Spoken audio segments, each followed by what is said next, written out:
ฮัลโหลสบายดีทุกคนมื้อนี้แม่บ้านสิมาบอกสูตรวิธีคั่นส้มกะหล่ำปีกินเองสูตรบ้านๆง่ายๆเฮาไปเบิ่งขั้นตอนต่อไปกันเลยลักๆก็จะมีกะหล่ำปีหัวหนึ่งแม่บ้านใส่หัวใหญ่เติบ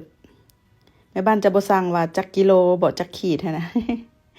สูตรนี้จะใส่กะหล่ำปีหัวใหญ่หนึ่ง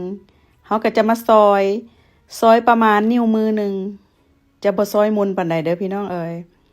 คันถ้าว่าเฮาซอยมุนเกินไปเวลาเฮาไปคั่นมันก็จะมุนหั่นนะเด้ก่อนอื่นก็ต้องเอามาล้างน้ำแล้วก็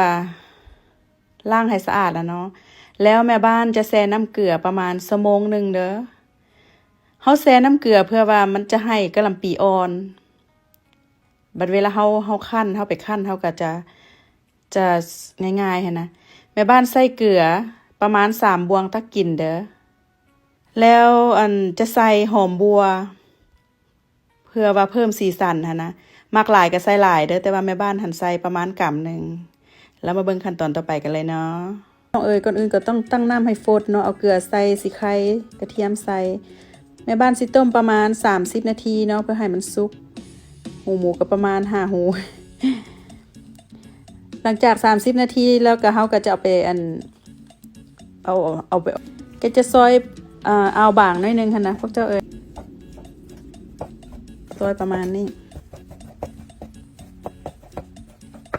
หลังจากนั้นก็จะใส่เกลือ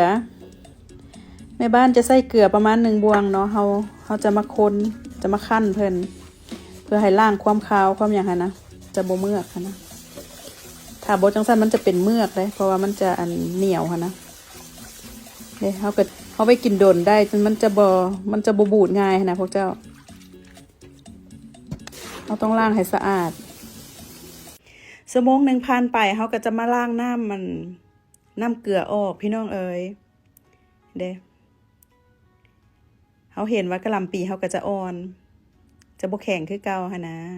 ขั้นตอนต่อไปก่อนอื่นแม่บ้านจะใส่ข้าวเจ้า4บวงตักกินแล้วก็น้ำ4จอกแล้วเอาไปต้มให้สุก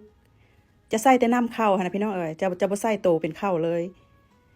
เอาไปต้มให้สุกแล้วหลังจากนั้นเฮาก็เอาไปพักไว้ให้มันเย็นแล้วจึงจะนำมาคนใส่พักหั่นนะสูตรแม่บ้านจะแบบนี้เด้อหลังจากที่ว่าเฮาต้มแล้วเรียบร้อยแล้วเฮาก็จะมาตองเอาแต่น้ำเข้า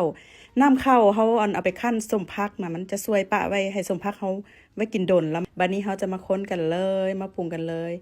น้ำ4จอกกระเทียม1ถ้วยเกลือ3บวงตะกินแป้งนัว1บวงถ้าบ่มักก็บ่ใส่เด้อน้ำตาล1บวงน้ำตาลหั่นมันจะช่วยให้พักหั่นเฮาเคี่ยวพี่น้องแล้วก็จะเพิ่มความแซ่บอีกบ้านเฮาก็จะมาคนเอาหูหมูลงไปเอาน้ำใส่ลงไปเฮาจะบ่คั่นพิลึกขนาดพี่น้องเอ้ยเฮาจะคนแบบซาวๆซื่อๆคันถ้าเฮาคั่นมันจะเฮ็ดให้มุนจะเฮ็ดให้เส้นผักกะหล่ำปีให้มันมุนหั่นนะเพราะว่าเฮาแซ่กะหล่ำปีไว้มันก็อ่อนแล้วเด้เฮาก็จะซาวๆแบบนี้ ซั่นดอกว่าหลังจากซาวเรียบร้อยแล้วเฮาก็จะมาใส่กับก็แล้วแต่ความสะดวกว่าจะมีกราฟแบบใดเนาะเดี๋ยวเขาก็จะมาใส่กราฟแบบนี้เห็นบ่น้ำส้มพักเขามันจะใส3มื้อก็ได้กินแล้วพี่น้องเอ้ย คันถ้าว่าอยู่บ้านเฮาเมืองไทยเมืองลาว2มื้อก็จะได้กินเนาะแต่ว่าอยู่บอนแม่บ้านอากาศจะเอาเย็นหน่อยนึงก็จะพักไว้ประมาณ3มื้อไว้อุณหภูมิธรรมดาเด้อไว้ในเรือนธรรมดาจะบ่ใส่ตู้เย็นเทื่อเดี๋ยวจะประมาณนี้เรามาเบิ่งกันอีกเนาะหลังจาก3มื้อผ่านไป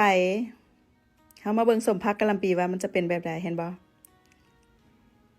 หน้าตาออกมาก็จะประมาณนี้พี่น้องเอ๋ยน้ำมันจะใสๆนะน้ำมันจะบ่ขุ่นจะใส่หมักเพชรจะใส่ขิงกินกับปิ้งป่าอีหยังแซ่บคักพี่น้องเอ๋ย แล้วเราได้พี่น้องเอ้ยส้มกะหล่ำปีใส่หูหมูหอมเด้อมาซีมึงมาดิว่ามันสิกรอบส่วนไหนคือว่าอะไรสูตรในบ้านจะน้ำมันจะใสๆพี่น้องเห็นปะเพราะว่ามันขึ้นกับน้ำต้มข้าวที่ในบ้านต้มมันนะแล้วมาเขาป้าไว้โดนมันก็สิบบูดพี่น้องมันสิบบูดไว้กระทะเขาต้มข้าวนะกระทะเขาใส่น้ำมวกหรือว่าน้ำข้าวมานะมันจะเห็นให้บูดไว้เด้อเคล็ดลับของมันเลยก็แล้วแต่สุดไผ่สุดเล้าคือว่าแล้วเนาะมาซีเหมือนนี้ ก็จะเป็นวัดคู่ดีจ้าเกลือพี่น้องซิม อืมมันจะสมพอดีอันนี้3 มื้อเลยถ้าถามเขาปาไว้ซื้อมื้อ5 มื้อมันก็แทนซื้อสมกันเองเนาะให้ได้กินเป็นเดือนได้หลายเดือนได้จะบุคิวจะบุคิวกะหล่ำปีแล้วก็จะบุข้าวจะบุข้าวหนังหมูเนาะแซ่บพี่น้องลองเอาสูตรในบ้านไปเฮ็ดเบิ่งนะพี่น้องเด้อแล้วก็อย่าลืมกดติดตามปุ่มกระดิ่งอยู่ทางข้างเนาะคันถ้าอยากเห็นคลิปใหม่ๆของแม่บ้านหรือว่าพวกเจ้าสิเข้าไปเบิ่งใน YouTube ชื่อว่าแม่บ้านแม่เฮือนลาวฟู้ดชาแนลก็ได้โอเคขอบใจหลายๆเด้อที่ติดตามแม่บ้านไปกันเด้อ